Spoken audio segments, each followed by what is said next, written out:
வணக்கம். இன்றைக்கி நம்ம நெய்க்காரப்பட்டியில் இருக்கிற Shri Ramachandra international senior secondary ஸ்கூலோட ஆனுவல் டே செலிப்ரேஷனை தாங்க பார்க்க போகிறோம். ஹக்கூனா மட்டாட்டா 3.0ங்கிற டைட்டில் நடந்த இந்த ஆனுவல் டே செலிப்ரேஷனுக்கு சீஃப் கெஸ்ட்டாக வந்திருந்தது திரு முத்துக்குமரன் ஜெகதீசன் அவர்கள் தான். அவருடைய சிறப்பு உரையும் இந்த பதிவில் இடம்பெற்று இருக்குங்க.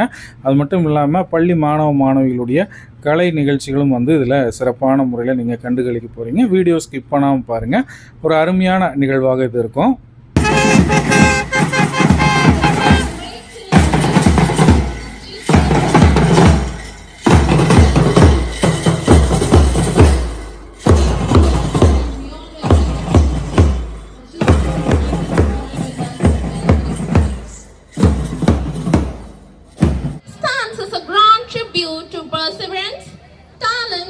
Collective growth and the unbreakable spirit of togetherness.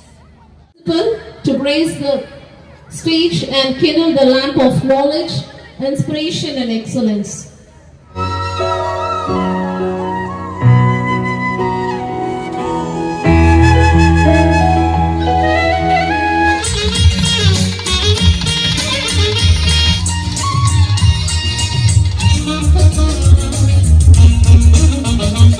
விளக்கு ஏற்றப்பட்டு இந்த ஆனுவல் டே செலிப்ரேஷன் பார்த்தீங்க அப்படின்னா மங்களகரமாக துவக்கி வச்சாங்க. அதை தொடர்ந்து மாணவ மாணவிகளுக்கு சிறப்பாக கல்வியிலையும் கலையிலையும் செயல்பட்ட மாணவ மாணவிகளுக்கு சர்டிஃபிகேட்ஸ் அண்ட் மெடல்ஸ் ஃபஸ்ட்டு வழங்குற அந்த ஒரு விழாவை தான் நீங்கள் பார்த்துட்டு இருக்கிறீங்க.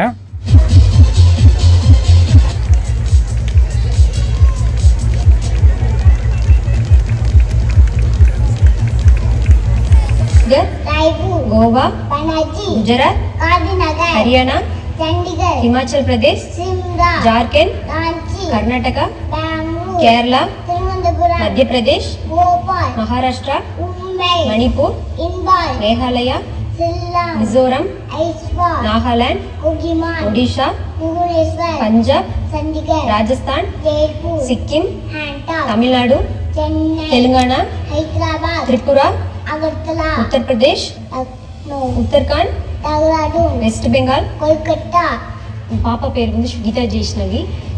3.5 years கலாம் வேர்ல்ட் ரெக்கார்ட்ஸில் ஸ்டேட்ஸ் அண்ட் கேபிட்டல்ஸ்க்காக வேர்ல்டு ரெக்கார்ட் வின் பண்ணியிருக்காங்க. அதுக்கு ஃபுல் அண்ட் ஃபுல் சப்போர்ட் ஸ்கூலும் பிரின்சிபல் மேனேஜ்மெண்ட்டு தான் அதுக்கு ஹெல்ப் பண்ணாங்க. ஸ்டார்டிங்லேருந்தே அவங்க ஸ்டேட்ஸ் அண்ட் கேபிட்டல்ஸ் இந்த நேஷ்னல் சிம்பிள்ஸ் அது மாதிரிலாம் ஃபஸ்ட் இருந்தே அவங்க இங்கே ஸ்கூலில் ட்ரைனிங் கொடுத்ததும் வீட்டில் நாங்கள் கொஞ்சம் அவங்களுக்கு ஹெல்ப் பண்ணது அவங்களுக்கு வேர்ல்டு ரெக்கார்டில் ஹெல்ப்ஃபுல்லாக இருந்தது.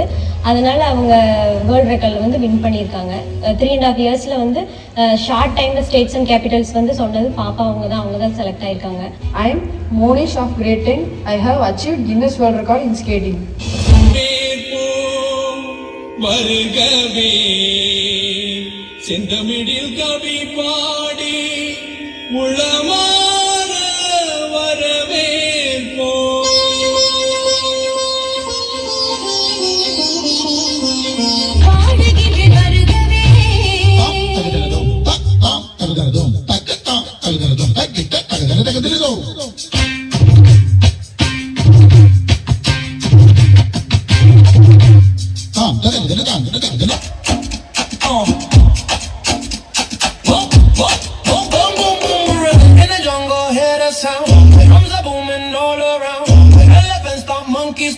Let's all dance the jungle way.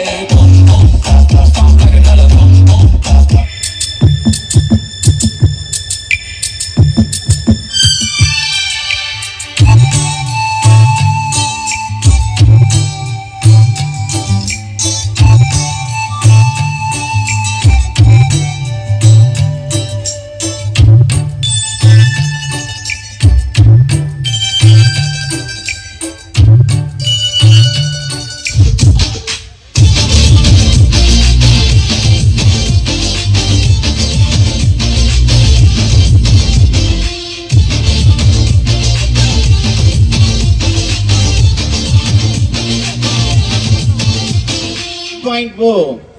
It's really a wonderful annual day. It's my duty to welcome you all for this program. And it's my honor and to welcome our Gaspon ma'am, trustee sir, and secretary ma'am and secretary sir for this wonderful evening. Happy evening to all. respected dignitaries, esteemed teachers, and my dear students. We gather here today to celebrate another year of collective achievements. I am filled with pride and gratitude. This year has been a remarkable journey filled with learning, growth, and fun. Our students have excelled in academics, sports, and extracurricular activities. This year particularly, we have created a multi-layered system to observe feedback from parents and take it seriously, and we work sincerely towards it to fulfill the needs of our children. We as a team every day work closely with each and every student to deliver best possible solution for all their dreams. We follow core principles which help students to be on the right track and make good decisions which help them to attain new heights. When we look back on the past year, we remember the milestones achieved, the challenges overcome, and the lessons learned. Now, we look ahead. We are filled with hope, excitement for the future. To our students, I say, believe in yourself, dream big, and strive for greatness.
யாதும் ஊரே யாவரும் கேளி. எங்கள் வாழ்வும் எங்கள் வளமும் மங்காத தமிழ் என்று சங்கே முழங்கு.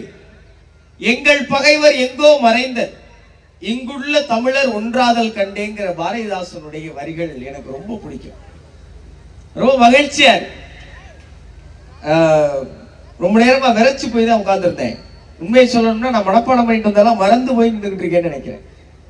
ஏன்னா அவ்வளோ அழகா அந்த குழந்தைகள்லாம் எல்லாரும் ஒரு நல்ல கிளாப் கொடுங்களேன். இவ்வளோ அழகா பெர்ஃபார்ம் பண்ணாங்க. ரொம்ப அழகா அதுல அந்த அஷ்டலட்சுமியா அந்த 7ஆம் வகுப்போ 8ஆம் வகுப்போ படிக்கிறாங்கன்னு நினைக்கிறேன். அந்த குழந்தைங்க எல்லாம் நடுவுல இருக்கிற புள்ள மூச்சை இழுத்து விடுது, நெருப்பு கக்கீரும் இருக்கு. முன்னாடி எனக்கு பயமா இருக்கு. அவ்வளவு நல்லா பெர்ஃபார்ம் பண்றாங்க. அப்புறம் இங்க இருக்கிற ஆசிரியர்களுக்கு நீங்க எல்லாம் மறுபடியும் ஒரு முறை கைதட்டும். ஒவ்வொரு ஆசிரியரையும் நான் முதல்ல இருக்கிறதுனால பார்த்தேன். இந்த லைட்டை கொஞ்சம் குறைங்களேன், எனக்கு ஒண்ணுமே தெரிய மாட்டேங்குது. முதல்ல இருக்கிறதுனால பார்க்க முடிஞ்சது. நல்லா இருக்குது. முதல்ல இருக்கிறதுனால பார்க்க முடிஞ்சது. இந்த கேஜி ஸ்டூடெண்ட்ஸ் இருக்கிறாங்கல்ல, எல்கேஜி யூகேஜி, அவங்களாம் ஆடும்போது இங்க நடுவுல நின்று ஒரு ஆசிரியை ஆடிக்கிட்டே இருக்காங்க. முழு பட்டை முச்சோடு உட்கார்ந்து எந்திரிச்சு ஆடி முடிக்கிறாங்க அந்த அம்மா. நீங்க யோசிச்சு பாருங்களேன், ஒரு 1000-2000 பேர் உட்கார்ந்து இருக்கிற மேடையில எனக்கு பின்னாடி எத்தனையோ பேர் இருக்காங்க. யாரை பத்தி கவலை இல்லை. என் புள்ள ஒழுங்கா ஆடி மேடையை விட்டு இறங்கணும்னு நினைக்கிற அந்த ஆசிரியருடைய அந்த எண்ணம் இருக்குல்ல, அது அவ்வளவு அழகா இருக்கு. அப்புறம் கேஜி ஸ்டூடெண்ட்ஸுக்கு மட்டும்தான் 1ஆம் கிளாஸ்ல இருந்து அதுவா ஆடிட்டு இருக்கு. அந்த மூலையில ஒரு டீச்சர் நிற்கிறாங்க. கடைசி பாட்டு வரைக்கும் நாங்க படிச்சோம். மூலையில ஒரு டீச்சர் நிற்கிறாங்க. மேடையில ஆடுற புள்ள அதை ரசிச்சு சிரிச்சுட்டு ஆடிட்டு அப்பப்ப டீச்சரை பாத்துக்கிறது. அவங்க அங்க இருந்து ஒரு சிரிப்பு, நல்லாத்தே ஆடிக்கிட்டு இருக்கு ஆடு. எல்லாரும் பிக் பாஸ் நிகழ்ச்சி ஓரளவு பார்த்திருப்பீங்கன்னு நினைக்கிறேன். பாத்தீங்களா? நன்றி. நான் பெருசா அந்த பிக் பாஸ் நிகழ்ச்சிகளை பத்தி பள்ளிக்கூடத்துல பேசுறது இல்லை, இங்க அதை சொல்லணும்னு தோணுச்சு. எங்க அம்மா கிட்ட சொன்னேன், கடைசி வரைக்கும் சொல்லல, கையெழுத்து ஆனதுக்கு அப்புறம் தான் சொல்றேன். அம்மா இன்னும் 5 நாள்ல நீங்க ஒரு 3 மாசம் நான் இல்லாம வாழ பழகிங்க அப்படின்னு. ஏன்பா ஏதாவது அடிமை வேலைக்கு போறியா அப்படின்னாங்க. இல்லம்மா இது வேற ஒண்ணு, பிக் பாஸ்குள்ள போறேன். எங்க அம்மா என்கிட்ட எதுவுமே கேட்கல. அப்பா இங்க சோறு இல்ல, தண்ணி இல்ல, இங்க கொஞ்சம் அறிவாளியா இருக்கணுமே, நீ எப்படி சமாளிப்ப, எதுவுமே கேட்கல. 2 தான் கேட்டாங்க எங்க அம்மா. ஒண்ணு, உனக்கு கோவருமேப்பா என்ன பண்ணுவ, பல்ல கடிச்சுக்கிறேம்மா. இன்னொன்னு கேட்டாங்க, அது கேட்ட பதில் இல்ல. ஏப்பா காலைல எழுந்திரிச்சோடனே டான்ஸ் ஆடணுமே, நீ என்ன பண்ணுவ அப்படின்னு எங்க அம்மா கேட்டாங்க. பிக் பாஸ் நிகழ்ச்சி அந்த ஃப்ரீ டாஸ்க்ல வரும்போது எங்க அம்மா ஆறுதல் கொடுத்துறாங்க. பரவாயில்ல தம்பி, நல்லா ஆடினப்பா அப்படின்னாங்க. எப்படி 4வது வரிசையில சும்மா யாருக்கும் தெரியாம ஒளிஞ்சிருந்து ஆடினதே நல்லா ஆடுறதுன்னா அப்ப நான் எப்படி ஆடி இருப்பேன்னு தெரிஞ்சுக்கோங்க. ஒருவேளை இது போன்ற ஒரு பள்ளியில் படித்திருந்தால் நானும் கூட நல்லா ஆடி இருப்பேன் பொருள். அப்படி ஒரு நம்பிக்கை எனக்கு கொடுத்த இந்த பள்ளிக்கு ஒரு பெரிய நன்றி. ராமகிருஷ்ணர் அப்படிங்கிற பேர் ரொம்ப முக்கியமான ஒரு பேர். அதுவும் பாடம் புகட்டுகிற இடங்கள்ல. இந்த நாடு இன்னைக்கு சமயத்தின் மீது அதிக அக்கறை செலுத்துகிறது. கரெக்டா? சமயத்தின் மீது இந்த நாடு இன்னைக்கு அதீத அக்கறை செலுத்துது இல்ல. காவி நிறத்தின் மேல் ஒரு பெரிய கவர்ச்சி வந்திருக்கு இன்னைக்கு. ராமச்சந்திரங்கிற பேருக்கு பின்னாடி இருக்கிற முக்கியமான விஷயம் என்னன்னா, இந்த காவி நிறத்தை உடுத்தி இருக்கிற ஒருவன் என்னவாக இருக்க வேண்டும் வாழ்ந்து காட்டின ஒரே ஒரு துறவி, வீர துறவி விவேகானந்தர். அவர் ஆசிரியர் பேரின் பாதி இங்க இருக்கிறதுனால இந்த பள்ளி அற வழியில் செயல்படுதுன்னு நான் நம்புறேன். அப்புறம் நான் சொல்ல வேண்டியது, பெற்றோர்கள்லாம் இங்க டெஸ்டிமோனி கொடுத்துட்டு இருக்காங்க. இன்னைக்கு கேட்டா எல்லா பெற்றோர்களும் சொல்லுவீங்கன்னு நினைக்கிறேன். இடம் இல்லாதனால ஒரு 3-4 பெற்றோர்களை மட்டும் இங்க காட்டிட்டாங்க. எனக்கு ரொம்ப குறைவான நேரம் இருக்கு. நான் சில விஷயங்களை மட்டும் இங்க பகிர்ந்துக்கணும்னு நினைக்கிறேன். எனக்கு இந்த மேடையில பேசுறதுக்கு ஒரு தலைப்பு கொடுத்தாங்க, தடைகளை தகர்த்து அப்படின்னு ஒரு தலைப்பு. முதல்ல நானு இந்த தடைகளை தகர்த்துங்கிற ஒரு தலைப்பு ஆனுவல் டேல பேசணும்னா நான் கொஞ்சம் தயாரிச்சுட்டுலாம் வரணும்ல. இந்த உலகத்திலே ஒரு பேச்சாளருக்கு கஷ்டமான விஷயம் என்ன தெரியுமா? 2 இடத்துல பேசுறது. ஒண்ணு கல்யாண வீடு, இன்னொன்னு பள்ளி ஆண்டு விழா. ஏன்னா நீங்க எல்லாரும் தெரியும், இதுக்கப்புறம் வீட்டுக்கு போய் பார்க்க வேண்டிய வேலை நிறைய இருக்கு. பிள்ளைகளுக்கு அப்பவே மேக்கப் போட்டாச்சு. ஆடின பிள்ளைங்க பரவாயில்ல கைப்பற்றியாச்சு. இன்னும் ஆடாத பிள்ளைகளுக்குலாம் மேக்கப் ஒழுகிக்கிட்டு இருக்கு. அது நான் வரும்போதெல்லாம் நரசிம்ம வேஷம் போட்டு ஒரு பையன் உட்காந்துருந்தேன், கையெல்லாம் மருதாணி வந்திருந்து இப்படியே உட்காந்துருந்தேன். பாவம், மருதாணி காய்றதுக்கு உட்கார்ந்துருக்கானா இல்ல பிராக்டிஸ் பண்ணி ரெடி ஆகிட்டு இருக்கானா? இந்த அஷ்டலட்சுமி ஆடின குழந்தைங்கள்லாம் அது மேடையில ஏறும்போது அந்த கிரீடத்தை வச்சு விட்டுருக்கலாம். அதுக்கு பரதம் கரகாட்டம் எல்லாத்தையும் கலந்து ஆடிக்கிட்டு இருக்குங்க குழந்தைங்க. வந்ததுல இருந்தே கிரீடத்தோட யோசிச்சு பாருங்க, சாயங்காலம் 4 மணில இருந்து கிரீடத்தோட உட்காந்து 7 மணிக்கு பெர்ஃபார்ம் பண்றது எவ்வளவு பெரிய கஷ்டம். அதை பார்க்கிற பெற்றோர்கள் அதை விட கஷ்டம். இதுக்கு நடுவுல ஒருத்தர் வந்து ஒரு 1/2 மணி நேரம் பேசுவான்னா அவனை சகிச்சுக்கிற உங்களுக்கு ஒரு பெரிய நன்றி. இப்ப நீங்க எனக்கு நன்றி சொல்லணும். எவ்வளவு கான்பிடண்டா வந்து உங்க முன்னாடி நிக்கிறேன். தென்கட்சிக்கோ சுவாமிநாதன் ஐயா ஒரு கதை சொல்லுவாங்க, எனக்கு ரொம்ப பிடிக்கும். ஒரு ஊர்ல ஒரு ராஜா என்ன பண்ணாரா, நீங்க எல்லாம் கவனமா அதை கேட்கணும். அந்த நாட்டுடைய சிறந்த வீரன் யாருன்னு கண்டுபிடிக்க நினைச்சாரு. ஒரு பெரிய குளம் ஒண்ணு வெட்டியிருக்காரு. இந்த மேடையில இருந்து அந்த காம்பவுண்ட் சுவர் வரைக்கும் வச்சுக்கோங்க, பெரிய குளம். அந்த குளத்துல அவர் என்ன பண்ணிருக்கிறாரு, விஷ பாம்பு, முதல, விஷ செடி எல்லாம் போட்டு யார் இந்த குளத்தை நீந்தி கடக்கிறானோ அவன் தான் அந்த நாட்டுடைய ஆக சிறந்த வீரன். அவனுக்கு 100 ஏக்கர் நிலம் தரேன் இருக்கார். வேணாம்னா 1000 பவுன் தங்கம் தரேன் இருக்கார். இன்னைக்கு தங்க வைக்கிற விலைக்கு யோசிச்சு பாருங்க, 1000 பவுன் தங்கம். அதுவும் வேணாமா, என் பொண்ணையே தரேன் இருக்கார். இளவரசி அவ்வளவு அழகு. கேட்ட உடனே சுத்து 10 கிராமத்தில் இருக்க எல்லா இளைஞர்களும் வந்துட்டாங்க. எல்லாரும் குளத்தை சுத்தி நிக்கிறான். இப்ப யாரு குதிக்கிறதுங்கிற கேள்வி ஒரு பயிலும் குதிக்க மாட்டாங்க. ஏன்னா உள்ள பாம்பு போங்குது, முதல்ல வாங்குது, எல்லாருக்கும் கை காலெல்லாம் நடுங்குது. ராஜாக்கு வருத்தம், என்னடா ஒரு வீரன் கூட இல்லையா அந்த நாட்டுல. நினைச்சுக்கிட்டு இருக்கும் போது என்னையம் சரி வேணா, உங்களை மாதிரி ஒரு திடகாத்திரமான இளைஞன் திடீர்னு குதிச்சுட்டான். குதிச்சு பாம்பெல்லாம் தள்ளி விட்டு முதலையெல்லாம் மிதிச்சு செடியெல்லாம் அத்தறிஞ்சு மேலே ஏறிட்டான். கொண்டாடுது நாடு, தோல்ல வச்சு கொண்டாடுறான். மேடை ஏத்துனா ராஜா கட்டி பிடிச்சு முத்தம் கொடுக்குறாரு. அவர்கிட்ட வாங்க வந்தேன், வேற வழியில கொடுத்தாரு, வாங்கிக்கிட்டான். இப்ப ராஜா கேட்கிறாரு, என்ன வேணும் உனக்கு? 100 ஏக்கர் நிலம் வேண்டுமா? வேணாம் ராஜா. 1000 பவுன் நகை வேணுமா? வேணாம். ஓஹோ, இளவரசி வேணுமா? வேணாம் ராஜான்னு இருக்கான். ராஜாக்கு ஒரே கன்ஃபியூஷன். அப்ப என்னதான்டா வேணும்? என்னை இவன் தள்ளி விட்டான்னு தெரிஞ்சான் ராஜான்னு இருக்கான். அவன் யாரோ பிடிச்சி தள்ளி இருக்காங்க போடா. அப்படி தள்ளிவிடப்பட்டவர்களாக இந்த ஆண்டு விழாவில் வந்து அமைதியாக அமர்ந்திருக்கும் பெற்றோர்களே, உங்கள் எல்லோருக்கும் அடுத்த 25 நிமிடத்தில் நான் நினைக்கிற ஒரு சில விஷயங்களை நீங்க இங்க இருந்து எடுத்துட்டு போற மாதிரி பகிர்ந்துக்கணும்னு ஆசைப்படுறேன். இப்ப இந்த தலைப்பு தடைகளை தகர்த்துன்னு இருக்குல்ல, யாருக்கு தடைகளை தகர்க்க? இப்ப ஸ்டூடெண்ட்ஸ் எல்லாம் கை தூக்குங்க, கிளாப் பண்ணுங்க. ஸ்டூடெண்ட்ஸ் எல்லாம் சரி இருக்கீங்க, பரவாயில்ல. ஏன்னா ஸ்டூடெண்ட்ஸ் எல்லாம் கேளுங்கன்னு சொல்லி எல்லாரும் மேடைக்கு பின்னாடி இருந்து நான் தனியா பேசிக்க கூடாது பாருங்க, எல்லாம் இருக்காங்க பாத்துங்க. இப்ப இந்த ஸ்டூடெண்ட்ஸ் எல்லாம் பயங்கரமா மோட்டிவேட் பண்ணி அடுத்த வருஷம் பப்ளிக் எக்ஸாம்ல இங்க இருந்து 4 டிஸ்ட்ரிக்ட் ஃபர்ஸ்ட், 2 ஸ்டேட் ஃபர்ஸ்ட், ஒரு 3 4 இன்டர்நேஷனல் மெடல்ஸ் எல்லாம் வாங்கி கொடுக்கறதா என் வேலையான்னு கேட்டா, அதை கல்லூரி ஏற்கனவே சிறப்பா செஞ்சுக்கிட்டு இருக்காங்க. பள்ளிக்கூடம் ஏற்கனவே சிறப்பா செய்யறாங்க. ராமச்சந்திரா, நீ எதுக்குடா வந்த அப்படின்னா, இன்னைக்கு உங்களுக்கு இருக்கிற ஒரு சர்வதேச பிரச்சனையை பத்தி சொல்லணும் அப்படிங்கிறது என்னுடைய விருப்பம். இன்னைக்கு இந்தியாவுடைய இளம் சிஇஓ, சீஃப் எக்ஸிகியூட்டிவ் ஆபீசர் பொறுப்புல ஆதித்யன் ராஜேஷ் ஒரு பையன் இப்ப அறிவிச்சிருக்காங்க. அந்த பையனுக்கு எத்தனை வயசு தெரியுமா? சிஇஓனா உங்களுக்கு தெரியும். இப்ப சுந்தர் பிச்சை வந்து கூகுள்ல நிர்வகிக்கிற பொறுப்பு. ஒரு சாதாரண கம்பெனிக்கு சிஇஓ ஆகனாலும் ஒரு 30 வருஷம் வேணும்ல. நீங்க படிச்சு முடிச்சு 21 வயசுல ஆரம்பிச்சு 50 வயசுல சிஇஓ ஆவீங்க. அந்த பையனுக்கு வயசு 13ங்க. கைதுட்டீங்களா அந்த பையனுக்கு? என்ன தப்பு? 13 வயசுல அந்த பையன் ஒரு நிறுவனத்துடைய சிஇஓ இன்னைக்கு இந்தியால. இப்ப இந்த பிள்ளைகள் எப்படி சிஇஓ ஆகுறது நம்ம கணக்கு பண்ண ஆரம்பிச்சோம் இல்லையா? எப்படி 13 வயசுல அந்த பையன் சிஇஓ ஆனா, அவன் 9 வயசுல மொபைல் போன்ல ஆப் கண்டுபிடிச்சிருக்கான். நம்ம மொபைல் போன்ல எதையாவது ஆர்டர் பண்ணி நமக்கு ஒரு ஆப் கண்டுபிடிக்கிறான். அவன் அது செய்யல, அவன் ஆப் கண்டுபிடிச்சிருக்கான். 9 வயசுல ஆப் கண்டுபிடிச்சதுனால 4 வருஷம் உழைப்பு அவனை சிஇஓ ஆக்கியிருக்கு. அங்க ஒரு அம்மா அடிக்கிறாங்க புரடியில, உன்னை பத்தி தான் பேசிக்கிட்டு இருக்காரு பாரு. அவன் அப்பையும் போன்ல இது. இப்ப இந்த 9 வயசுல ஆப் கண்டுபிடிச்ச பையன் 13 வயசுல ஆயிட்டாலே, இப்ப 4 வருஷம் ப்ராசஸ் என்னங்கறத உங்களுக்கு எல்லாம் சொல்லி கொடுத்தா உங்க பிள்ளைய சிஇஓ ஆக்கிடலாம் தானே? ஆமாங்கிற பெற்றோர் எல்லாம் கை தட்டுங்க, இல்லைன்னா விட்டுருங்க. யாருக்கெல்லாம் அந்த சீக்ரெட் வேணும்? நீ முடிச்சுட்டு போனா டான்ஸ் ஆடி நாங்க வீட்டுக்கு போனா போதும். அவன் சிஇஓ ஆனா என்ன வாடா என்ன சரி பரவாயில்ல, யாரோ 4 பேராவது தெரிஞ்சு. இப்ப சிஇஓ ஆன ஆதித்யன் ராஜேஷ் ஒரு பக்கங்க. அப்படியே இன்னொரு செய்தியை உங்களுக்கு எல்லாம் சொல்லணும்னு ஆசைப்படுறேன். ஆஸ்திரேலியால இன்னைக்கு செய்தி, ஆஸ்டின்ங்கிற அதே 13 வயசு பையன். 13 வயசு பையனா என்ன கிளாஸ் படிப்பான்? 8ஆம் கிளாஸ். சரியா? நம்ம பையனை 8ஆம் கிளாஸ்ல கற்பனை பண்ணிக்கோங்க. 8ஆம் கிளாஸ்ல பிள்ளை இருந்தா உங்களுக்கு புண்ணியம். இப்ப என்ன ஆயிடுச்சு, குடும்பத்தோட அம்மா, தங்கச்சி, அக்கா எல்லாம் ஒரு படகுல கடலுக்குள்ள பயணம் பண்ணி போயிருக்காங்க. சும்மா வெக்கேஷன்லாம் போவாங்கல்ல, நம்ம தான் அப்படிலாம் செய்யறதில்ல, வெளிநாட்டுல எல்லாம் செய்வாங்க. போய்கிட்டு இருக்கும்போது திடீர்னு அந்த படகுல பழுது, நடு கடல்ல அந்த படகு மூழ்கிக்கிட்டு இருக்கு.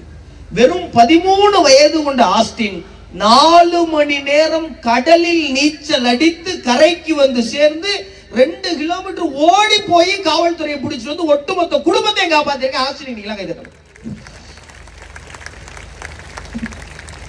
தெரியாம ஒரு கேள்வி வைக்கிறேன், நம்ம வீட்டுல எத்தனை பிள்ளைகள் சார் நீச்சல் தெரியும்? எனக்கே தெரியாது, என் பிள்ளை கேட்கறது. எத்தனை பேர் பிள்ளைகளுக்கு நீச்சல் கத்து கொடுத்துருக்கீங்க? கை தூக்குங்க. 3000 பேர்ல ஒரு 32 பேர் கை தூக்குறீங்க. அவங்களுக்கு என்னுடைய வாழ்த்து. சார், கரூர்ல ஒரு சம்பவம் நடந்தது, நம்ம எல்லாரும் அதை பத்தி பேசிக்கிட்டு இருந்தோம், சரிதானே? 42 பேர் எதனால இறந்தாங்க? 43 பேர் எதனால இல்ல, கூட்ட நெரிசல்ல மிதிபட்டு இறந்தாங்க. ஜாலியன் வாலாபாக்கில் நடந்தது, நீ கரூர் நடக்குது. இப்ப நம்ம பிள்ளைகள்ல எத்தனை பேருக்கு ஒரு கூட்ட நெரிசல் ஏற்பட்டுச்சுன்னா உயிரை பாதுகாத்துக்குள்ள எந்த பொசிஷன்ல நிக்கணும்னு எத்தனை பேருக்கு தெரியும்? நம்மள எத்தனை பேருக்கு தெரியும்? அதுக்கு ஒரு பொசிஷன் இருக்கு. நீங்க கை ரெண்டையும் முன்னாடி வச்சு முட்டியை கொஞ்சம் லேசா வச்சு நின்னீங்கன்னா முன்னாடி பின்னாடி இருக்கவங்களை தள்ள முடியாது. நீங்க தடுமாறி கீழே விழுந்து மூக்கு தண்டு அடிபட்டு இறந்து போயிடாம இருக்கீங்க. கீழே விழுந்துட்டாலும் கூட நீங்க கையையும் காலையும் குன்னிக்கிட்டு ஒருங்கிணைச்சு படுத்திருந்தீங்கன்னா உங்களுடைய கழுத்திலேயோ வேற எங்கேயாவது உயிர் போகிற இடங்கள்லயோ வேற யாரும் மிதிக்க மாட்டாங்க, நீங்க இறந்து போயிட மாட்டீங்க. இந்த செய்தி எல்லாம் நம்ம எல்லாம் யாருக்காவது சொல்லி கொடுத்துருக்கோம்? அதெல்லாம் தான் நம்ம எப்பயே விட்டுட்டோமே. இப்ப இந்த செய்தி எதுக்கு? உயிரை காப்பாத்து. சிஇஓவா 11 வயசுல ஆனது ஓகே, படகு கவுந்துருச்சுன்னா யாருங்க உயிரை காப்பாத்துறது? அதெல்லாம் இருக்கட்டும், நீ மார்க் வாங்கினா போதும், மற்றதெல்லாம் தானா நடந்துருங்கிற ஒரு மனநிலை இருக்குல்ல. இந்த பிள்ளைகள் தடைகளை தகர்த்து அவன் ஒரு பெரிய டிஸ்ட்ரிக்ட் கலெக்டராவோ ஒரு பெரிய எஸ்பியாவோ அல்லது ஒரு சயின்டிஸ்டாவோ டாக்டராவோ இன்ஜினியராவோ அக்கௌண்டன்டாவோ இதெல்லாம் அவன் ஆயிடுவான். தடையை தகர்த்த வேண்டிய இடத்தில் இப்ப யார் இருக்கும் தெரியுமா? பெற்றோர்கள் இருக்கும். ஒரு முறை பெற்றோர்களுக்கு தயங்காம கைதட்டுங்க, தப்பே கிடையாது. உங்களுக்கே கான்பிடன்ட் இல்லையே, என்ன திட்டுறானா பாராட்டுறானா என்ன பண்றானே தெரியும். நிஜமா சொல்றேங்க, நான் உலகின் சில நாடுகளுக்கு பயணம் பண்ணியிருக்கேன். இந்தியான்னு கூட சொல்ல மாட்டேன், தமிழ்நாட்டில் இருப்பது போல் தாய் தந்தை வேறு எங்குமே நான் பார்க்கவே இல்லை. நான் கொஞ்சம் பயணம் பண்ணதால சொன்னேன், சும்மா சொல்லல. யாமறிந்த மொழிகளிலேன்னு பாரதி தெரிஞ்சுக்கிட்டு தான் சொன்னேன், சும்மா சொல்லல. ஏன்னா நம்ம பள்ளிக்கூடம் படிக்கும் போது கதையே வேற. காலையில சோத்த பைக்கி வச்சுட்டு அப்பா அம்மா அவங்க வேலை பார்த்துக்கிட்டு இருப்பாங்க, நம்ம பைக்கிட்ட தூக்கி அதுல புத்தகத்தை வச்சுக்கிட்டு சோத்துட்டு எடுத்து கையில வச்சுக்கிட்டு நம்ம நாட்டுல பள்ளிக்கூடம் போனோம் வந்தோம். ரேங்க் கார்டு வாங்குற அன்னைக்கு மட்டும்தான் வீட்டுல அடி விழுகும். கரெக்ட் தானே? உண்மையா போய் ஆமோதிக்கிறீங்கன்னா கை தட்டுங்க, ஏன்னா இங்க ஒண்ணு வெளிச்சம் தெரிய மாட்டேங்குது. இப்படித்தான் நம்ம இருந்தது. ஆனா இன்னைக்கு இப்படி கிடையாது. காலையில அவனுக்கு, அதாவது இந்த ஸ்கூல் எப்படி எனக்கு தெரியலங்க, சென்னையில எல்லாம் எல்கேஜி குழந்தைகளுக்கு காலையில 6 மணிக்கு ஸ்கூல் வைக்கிறாங்க. 6 மணிக்கு அவன் அனுதின வேலைகள் செய்யறதுக்கே பழகாத வயசு. 6 மணிக்கு ஸ்கூல்னா அவனை 4 மணிக்கு அரை தூக்கத்துல பாதி கண்ணு திறந்திருக்கு, அம்மா முழு கண்ணையும் திறந்து அவனை அப்படியே தூக்கிட்டு போய் துணியை முக்கிற மாதிரி டப்புக்குள்ள முக்கி எடுத்து குளிப்பாட்டினதுக்கு அப்புறம் மறந்து போன பிரச்சனையும் பேஸ்டையும் எடுத்து வாய்க்குள்ள வச்சு கிண்டு கிண்டி அதை துப்பும் போதே தண்ணியை கொஞ்சம் குடிக்க வச்சு அதுக்கப்புறம் இட்லியோ தோசை என்னத்தையோ பிசைஞ்சு ஊட்டி விட்டு யூனிஃபார்மை மாட்டாம நேற்று அவன் என்ன ஹோம்ஒர்க் செய்யணுமோ அது காலையில இருந்து வரும். அவன் சாப்பிட்டுக்கிட்டு இருக்கும்போது சைடில் ஹோம்ஒர்க்கையும் செஞ்சு அவன் பேக்குக்குள்ள வச்சு பஸ் வந்தோடனே அதில் ஏற்றி திணிச்சு உள்ளதள்ளி ஏற்றும் போதே அவன் சொல்லுவேன், அம்மா இன்னைக்கு இந்த ஹோம்ஒர்க்கை மறந்துட்டேன், இந்த அசைன்மெண்ட்டை மறந்துட்டேன், இந்த கார்டை மறந்துட்டேன். இது எல்லாத்தையும் அவனுக்குள்ள வச்சு ஏற்றும் போது அம்மா வயிற்று கலக்குதும்மா, இவ்வளவு நேரமா இதை நீ மறந்துட்டியடா. எல்லாத்தையும் முடிச்சு டிரைவர் காலில் விழுந்து அப்புறம் பஸ்ல ஏற்றி அமுச்சு விட்டு சாயங்காலம் வந்த உடனே அவனுக்கு நோட் புக்ல டைரியில் என்ன எழுதி கொடுத்துருக்காங்க, நாளைக்கு என்ன அசைன்மெண்ட் செய்யணும். நம்ம எல்கேஜி படிக்கும் போது எந்த அசைன்மெண்ட் செய்யல, ஆனா பிள்ளையோட எல்கேஜி அசைன்மெண்ட்டை பூரா எல்லா பெற்றவங்களும் தானே செய்றீங்களா இல்லையா? செய்யறது இல்லையா? அப்புறம் அப்படின்னு ஸ்கூல்ல சொல்லியிருக்காங்க. இல்ல, பிள்ளைங்களே செய்யறாங்களா? மகிழ்ச்சி. ஒருவேளை அசைன்மெண்ட் செய்யாட்டி மத்ததை நீங்க தானே செய்யணும். டவுசர் சட்டை நீங்க தானே மாட்டி விடுறீங்க. பிள்ளைகளுக்காக நீங்க பண்ற சாக்ரிஃபைஸ் சொல்றேன் நான், வேற ஒன்றும் பயப்படுறதுக்கெல்லாம் ஒன்றும் கிடையாது. இல்ல கேஸ் எல்லாம் போட மாட்டேன் உங்க மேல. பிள்ளைகளுக்காக நீங்க செலவிடுகிற நேரமும் பிள்ளைகளுக்காக நீங்க போடுற எஃபர்ட்ஸ் இருக்குல்ல, அது மத்த எல்லாத்தையும் விட நம்ம ஊர்ல ஜாஸ்தி. நம்ம ஊர்ல தான் கக்கத்துக்குள்ளே வச்சு பிள்ளைகளை வளர்ப்போம். கரெக்ட் தானே? வெளியூர்ல அப்படி இல்லை. வெளியூர்ல ஒரு அமெரிக்காலாம் போயிருக்கேன், நம்ம இந்திய பெற்றோர்கள் சொல்றாங்க, என் பிள்ளைய கேள்வி கேட்க எனக்கு உரிமை இல்லை தம்பிங்கிறாங்க. இங்க நம்ம உரிச்சு உப்பை தடவிடுவோம். ஆனா இன்னைக்கு வேற ஒரு சூழலும் இங்க நம்ம அப்படியே சைமல்டேனியஸா யோசிச்சு பாருங்க. நம்ம சின்ன பிள்ளையா இருக்கிறப்ப நடு வீட்டுல அப்பா அம்மா இருந்தாங்க, நம்ம வீட்டுக்குள்ள போவோம், ஏய் பெரியவங்க பேசும்போது என்ன பாக்குற, உனக்கு ஒன்றும் தெரியாது, உள்ள போவாங்க, குடும்பம் ஓடி போய் உள்ள உட்காந்துக்குவோம். இன்னைக்கு ஒரு 4ஆம் கிளாஸ் 5ஆம் கிளாஸ் படிக்கிற பையன் 2 பேர் உட்காந்து செல்போன் நோண்டிக்கிட்டு இருக்கான். நம்ம யாராவது போனா என்ன பாக்குறீங்க, உங்களுக்கு ஒன்றும் தெரியாது, உள்ள போங்கிறான். நம்ம சரி தம்பி மண்டையாட்டி உள்ள போய் உட்காந்துக்கிறோம். இதுல ஒரு பெருமிதை வேற, என் பிள்ளைக்கு எல்லாம் தெரிஞ்சிருக்கு, என் பிள்ளைக்கு எல்லாம் தெரிஞ்சிருக்குங்கிற பெருமிதை வேற. ஒரே ஒரு விஷயத்த உங்ககிட்ட கடத்திட்டு போயிடணும்னு நினைச்சேன். இன்னைக்கு இருக்கிற சர்வதேச பிரச்சனை உங்களுக்கு என்ன? இன்னைக்கு குழந்தைகளை எதுல இருந்து நீங்க எல்லாம் ப்ரொடெக்ட் பண்ண விரும்புறீங்க? நிறைய விஷயம் இருக்கு. எது பிரைமரி? சத்தமா சொல்லுங்க. வெரி குட், ரொம்ப நன்றி. சரி, பசங்கிட்ட கேட்கிறேன், செல்போன் யூஸ் பண்ண கொடுக்கணுமா வேணாமா? அவன் வேணுங்கிறான். பேரண்ட்ஸ் என்ன சொல்றீங்க, வேணுமா வேணாமா? சத்தம் பத்தல. ஸ்டூடெண்ட்ஸ் வேணுமா வேணாமா? பேரண்ட்ஸ் வேணுமா வேண்டாமா? பத்தல. Final chance. ஸ்டூடெண்ட்ஸ் வேணுமா வேணாமா? Last chance. பெற்றோர்களே வேணுமா வேணாமா? அதிகமான சத்தம் அவர்கள் பக்கம் வந்ததால் தீர்ப்பு அவர்கள் பக்கம் சாய்கிறது. ஸ்டூடெண்ட்ஸுக்கு செல்போனை கொடுக்கணும். நான் ரொம்ப யதார்த்தமா உங்ககிட்ட ஒண்ணு கேட்கிறேனே, ரொம்ப யதார்த்தமா கேட்கிறேன். அவன் கையில இருந்து செல்போனை புடுங்கிறதுங்கிறது பிராக்டிகலி பாசிபிளா? இல்ல. ஏன் பிராக்டிகலி பாசிபிள் இல்ல?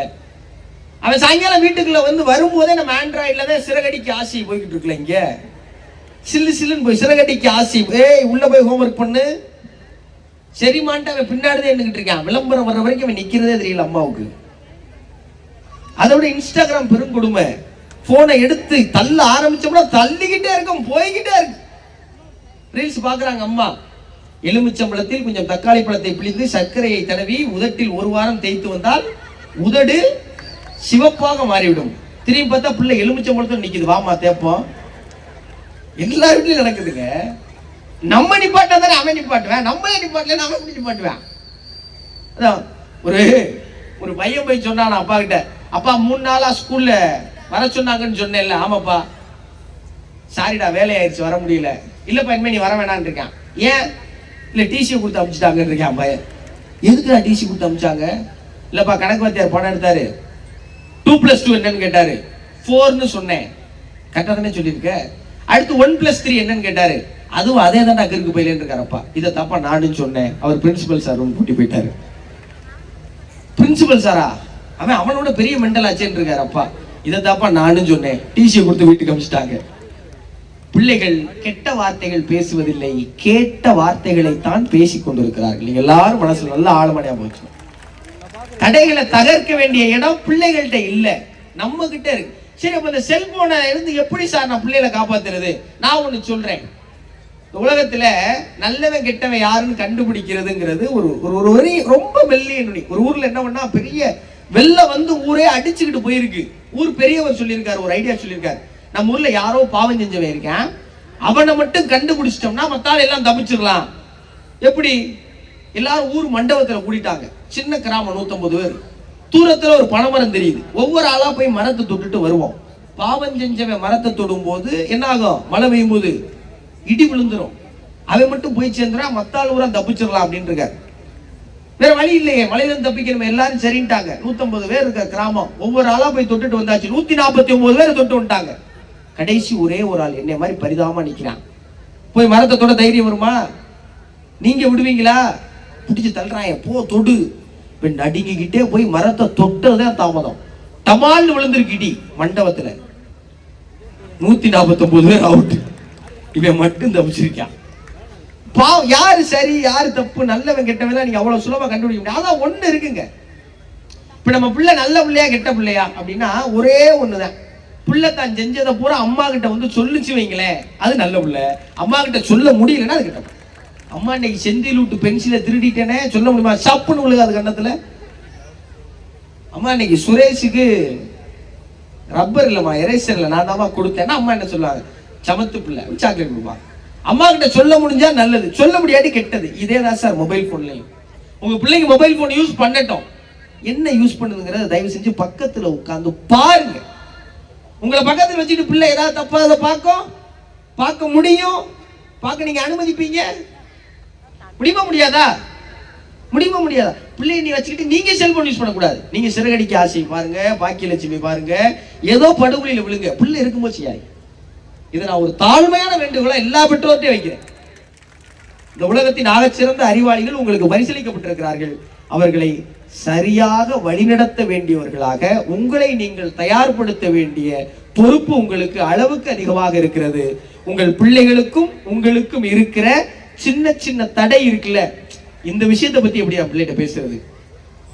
குட் டச் பேட் டச் பத்தி எல்லா பெற்றோரும் சொல்லி கொடுக்கிறதுக்கு ஒரு ஹெசிடேஷன் இருக்கா இல்லையா? சொல்லி கொடுக்குறோம், ஆனா எங்கோ ஒரு சின்ன நெருடல் இருக்குல்ல, அதை தூக்கி ஓரமா போடுங்க. ஸ்கூல்ல என்ன சொல்லி கொடுத்தாங்க, என்ன நடந்துச்சு, இது எல்லாத்தையும் கேளுங்க. அவனுக்கு என்ன இன்ட்ரெஸ்ட் இருக்குங்கிறத கண்டுபிடிங்க. அந்த இன்ட்ரெஸ்ட் இருக்கிற விஷயத்தை அவனுக்கு அறிமுகப்படுத்துங்க. அறிமுகப்படுத்தி அவனுக்கு அதை வெளிச்சம் காட்டுங்க. அவன் பைலட் ஆகணும்னு நினைச்சு ஒருவேளை தோத்து போனா கூட சந்தோஷப்படுங்க. அப்துல் கலாம் மாதிரி இந்த நாட்டுடைய குடியரசுத் தலைவராக மாறுவான் என்று எல்லோரையும் வாழ்த்தி நல்ல வாய்ப்புக்கு நன்றி கூறி விடைபெறுகிறேன். நன்றி, வணக்கம்.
As an athlete, my school believed in my dreams and motivated me to aim higher every day. I am K. Kavin, student of grade 10. I am a zonal level hockey winner. Hi, I am Ritesh. I am studying 11th standard. Sri Ramachandra International Senior Secondary School. I am a cricket player.